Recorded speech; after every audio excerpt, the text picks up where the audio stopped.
자, 그럼 대통령실 취재하는 강현섭 기자에게 좀 더 물어보겠습니다. 자, 2차 체포영장 집행을 앞두고 경호처 내부 분위기가 좀 심상치 않은 것 같은데요. 내부 이탈도 있어 보이고. 그런데 경호처 지휘부는 여전히 강경한 분위기 계속 그대로인가요? 네, 그렇습니다. 오늘 김성훈 차장의 지시를 보면 강경부 수뇌부의 입장은 그대로인 걸로 보입니다. 대통령을 지키는 게 조직을 지키는 거다. 그래야 조직도 살고 경호처 직원도 산다. 이렇게 주장을 했거든요. 그런데 정당한 체포영장 집행을 막아서는 건 어떻게 봐도 조직을 지키는 게 아닙니다. 윤석열 대통령에 대한 빗나간 충성심을 조직 보호 논리로 포장하고 대통령의 절대안전 보장을 존재 이유이자 숭고한 사명으로 여기고 있는 경호처 직원의 심리를 교묘히 악용해 결사항전을 선동하는 것으로 보입니다. 그렇죠. 강성 수뇌부가 자신들을 위해서 직원들을 방패로 쓰겠다. 이렇게 사지로 몰아넣는 거 완전히 빗나간 충성심이죠. 자, 그런데 이렇게 조직이 흔들리고 또 반발도 심한데 김성훈 처장은 대체 왜 이러는 겁니까? 네, 현재 경호처에 실권을 쥐고 있고 그다음에 강경 대응을 주문하고 있는 사람은 김성훈 차장, 이광우 경호본부장 그리고 김신 가족부장으로 알려져 있습니다. 현재 경호관은 이들이 김건희 여사와 김영현 전 국방부 장관 덕에 능력보다 높은 자리에 오른 사람들이라고 했습니다. 김성훈 차장의 같은 경우에는 경호 담당이 아닌 통신 담당을 하다가 김영현 전 경호처장에게 발탁돼서 지난해 5월 경호차장으로 승진한 인물입니다.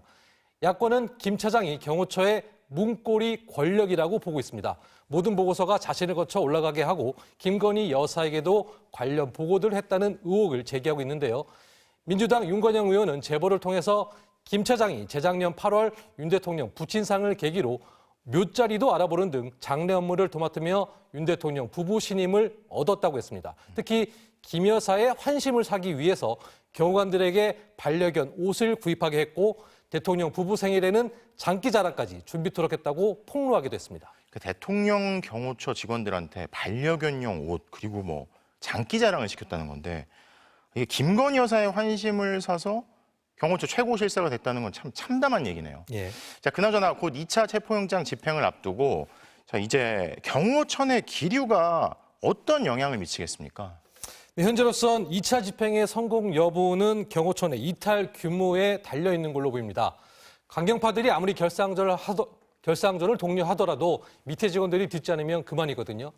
현재 본부장 이하 부장급 26명 가운데 2명을 빼놓고 영장 집행에 협조해야 한다는 목소리가 나왔다는 이야기도 있습니다. 내부 반발의 목소리가 저 정도로 나왔다는 것만으로도 강경파가 상당히 힘을 잃었다라고도 볼 수 있는데요. 현재로선 지연술인지 김한술인지는 예측하기 힘들지만 최상목 경제부총리가 애매모호한 입장으로 지금 뒷짐지고 있는 상황에서 지금으로선 경호처 내부의 이탈 규모 및 체포 등 강경파에 대한 무력화 여부가 2차 영장 집행의 성패를 좌우할 걸로 보입니다. 네, 대통령실 취재하는 강현섭 기자 잘 들었습니다.